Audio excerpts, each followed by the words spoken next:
Good morning. Welcome back to the Broadcast Retirement Network. This is BRN AM for Tuesday, April 9th, 2024. And our top story today, financial emergency. 1 in 3 Americans have maxed out their credit cards for survival.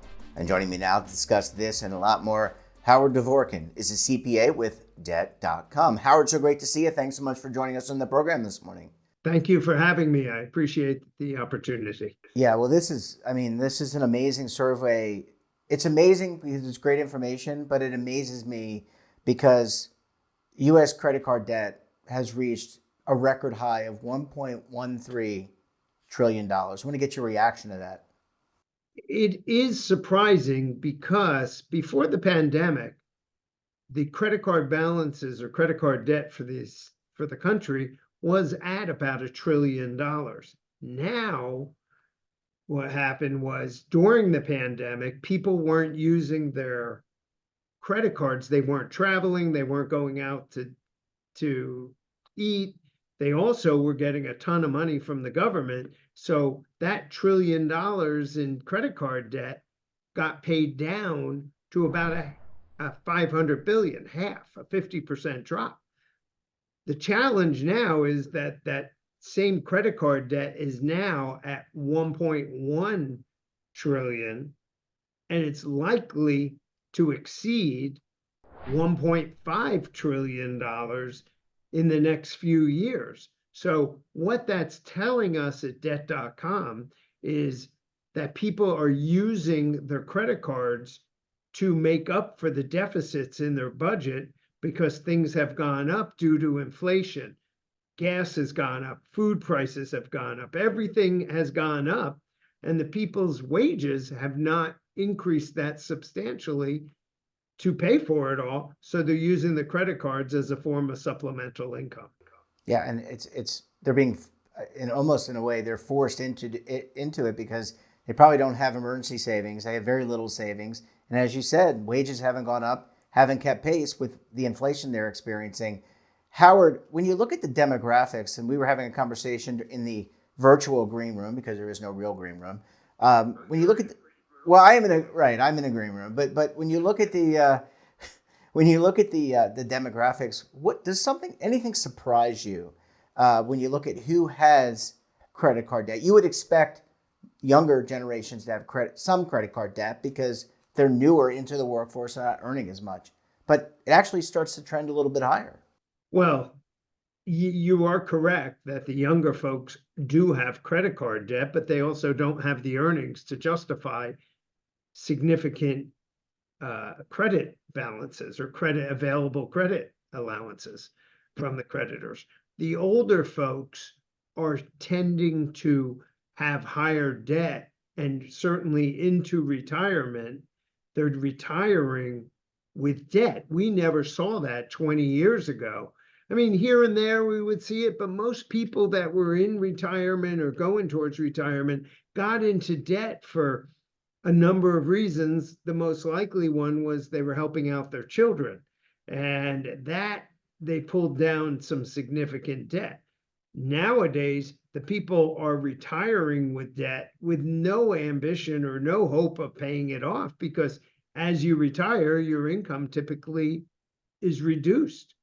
And that is challenging for a lot of people, especially in retirement. So that is concerning me because what that says is, how are these people going to pay off their debt? The answer is they're not. They're going to die with unsecured debt. And let's kind of play that through. What does it mean, Howard, just for myself and the audience, if you are not going to pay off your debt and you pass away, what happens? Do your beneficiaries, if you have beneficiaries, do they have to pay that unsecured debt, the credit card, outstanding loans, whatever? Two things happen, Jeffrey.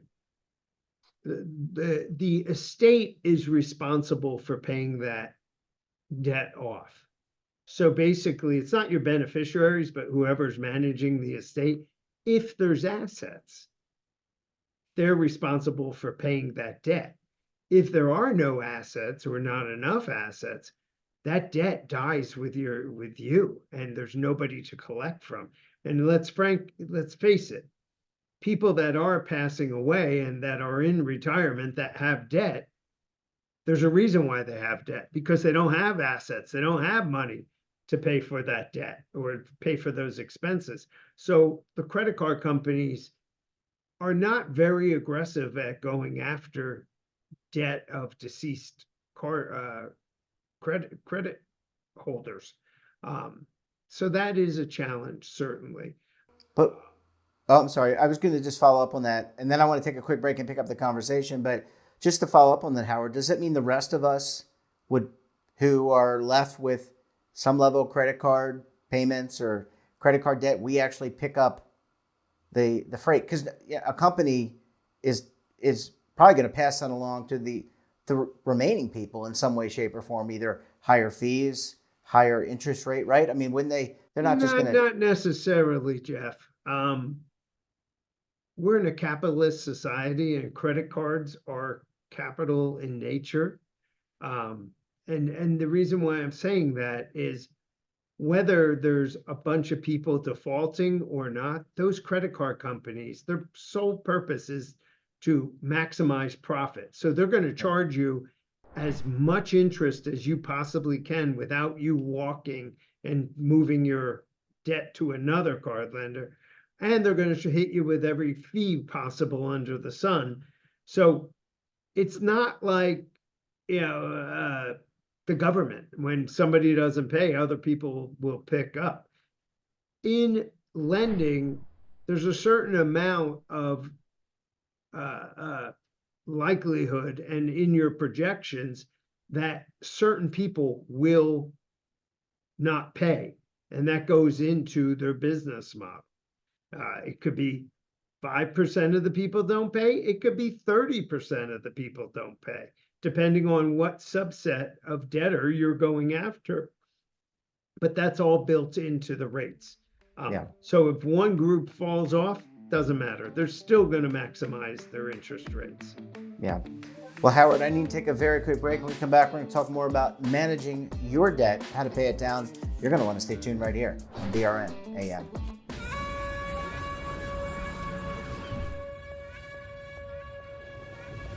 Imagine a new television network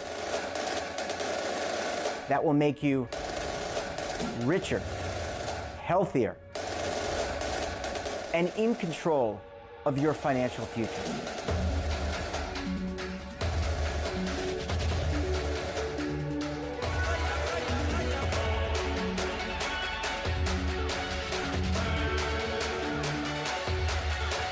This network is for the policewoman in Nashville, Tennessee, the baker in Dubuque, Iowa, the teacher in Lexington, Kentucky. We want to make the idea of savings and retirement culturally relevant. But what do you see as a defining issue of the midterms, especially for the smaller businesses? I mean, they are the lifeblood of the American economy.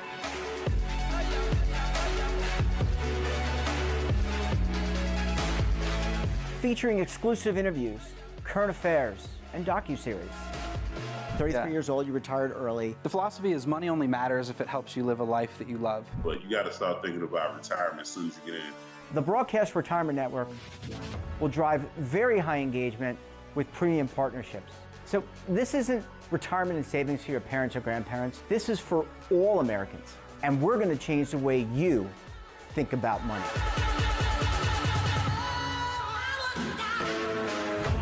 Welcome to the next frontier of retirement and savings. This is BRN, the Broadcast Retirement Network. Well, Howard, thanks so much for staying with us. Really appreciate you hanging around for segment number 2 this morning. Thanks so much. Let's talk about, let's talk about paying off this debt. And a lot of people, as we already know, may have credit card debt. They may have other debt. Let's talk about a path forward. How do I, if I have a debt, begin to pay that off so that by the time I die, I don't have unsecured debt? As I've said in the past, I've been doing this for 30 years. There's no one magic ticket to get your debt paid off. the first thing is you got to know where you are. On debt.com, we have plenty of tools on there to figure out where you are, budgets, and you got to know what your income is, and certainly, all your income, not part of your income, your after-tax income. You also got to know what your expenses are. So what you're spending your money on. And we have a new product that we're coming out with on debt.com called the Instant Debt Advisor. And I suggest people go to that on our site at debt.com because it will tell you how to get out of debt. It does a lot of this for you. But basically, you got to figure out how much income you have coming into the house. You got to figure out how much expense you have going out. And you have to see if these expenses are reasonable. And if they're not reasonable, what are you going to change? Do you need to get a Starbucks coffee every day for $5, which will equate to $3,000 a year, thereabout, which is a lot of money? Do you need to go out to lunch every day? Can you use regular gas versus premium gas in your car? Do you need 500 channels on your cable bill, or can you get away with maybe cutting the cord and saving money? Things that you should look at and drill down and try to get away with the most you can without spending more than you have. And basically, I always tell people about 20% of people's budgets are fat, meaning that could get cut right out of their budgets and they're not even going to feel it. So if you dial down or drill down on every single expense, you can cut way back. Then you look at your debt. Okay, how much debt do I have? Who is it with? Who's charging me the most interest? And that's really what the key. Some people say pay off your credit cards due to the balances. I want to pay off the small balances. No, pay off the balances that are charging you the highest interest rate first and start to pay that. If you need guidance, and most of us are not trained to figure out all this stuff. We're trained in very, very different ways. I just happen to be a CPA who has been doing this for the last 30 years. So I'm pretty good at this stuff by now. And so are the staff at debt.com. So maybe give a call to debt.com or fill out an application. We'll have somebody call you. And basically talk to a credit counselor to see what the best path forward is. There's 5 ways to get out of debt. One way is do nothing and be a slave to your credit cards and take the next 30 years of your life to pay them off. That doesn't make a lot of sense a lot of the time. Another way I call the ostrich method. Stick your head in the sand, think good thoughts, and maybe your debt will go away by itself. Not a good strategy.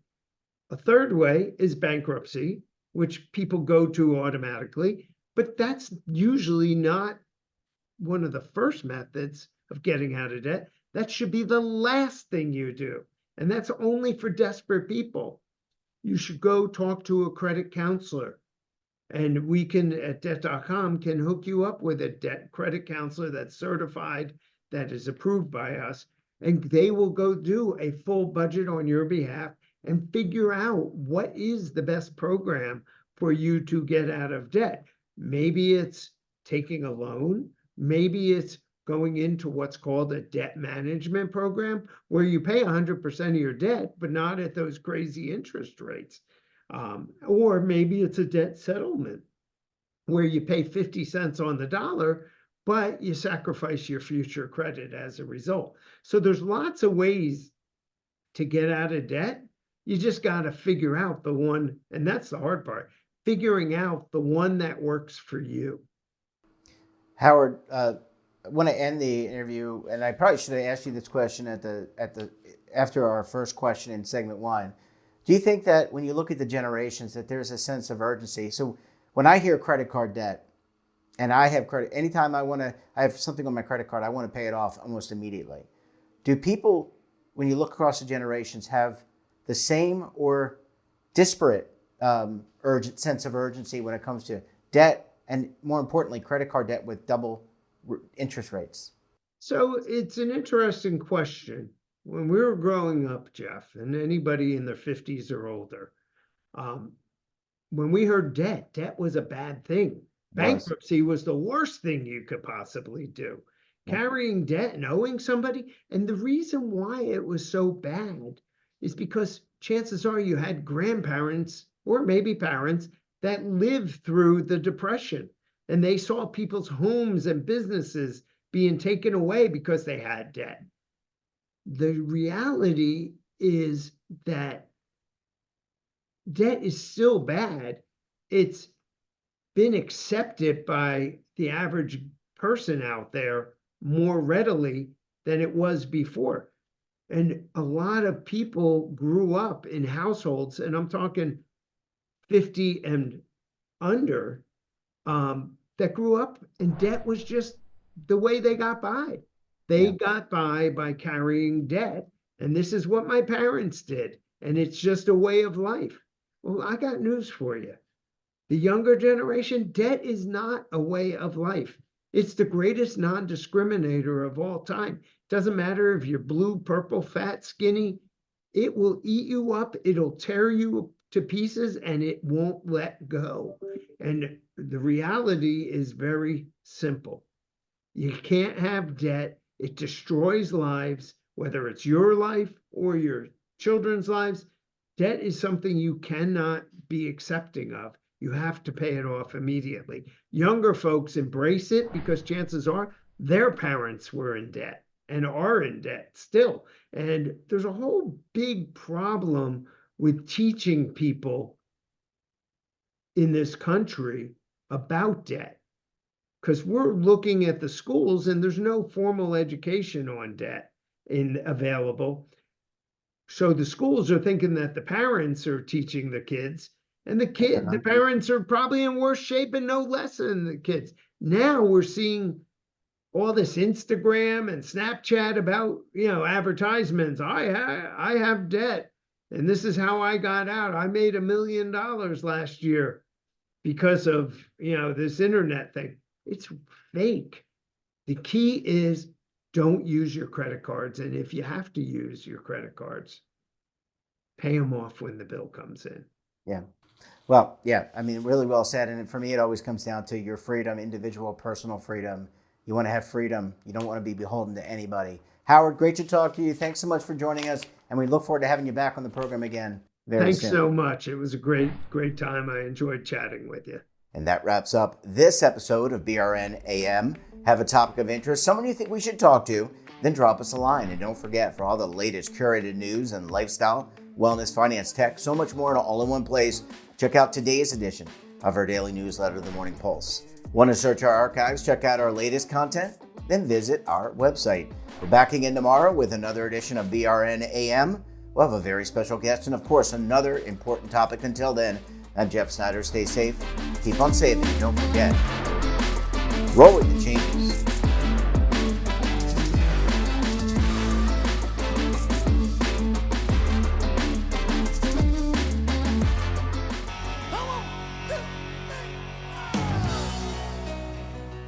Now is your opportunity to co-create content around any topic on the First Lifestyle and Wellness Network. Reach a global audience through our platform and co-own exclusive branded content. All of our programs are available on demand and also as audio-only podcasts, so you can take us on the go.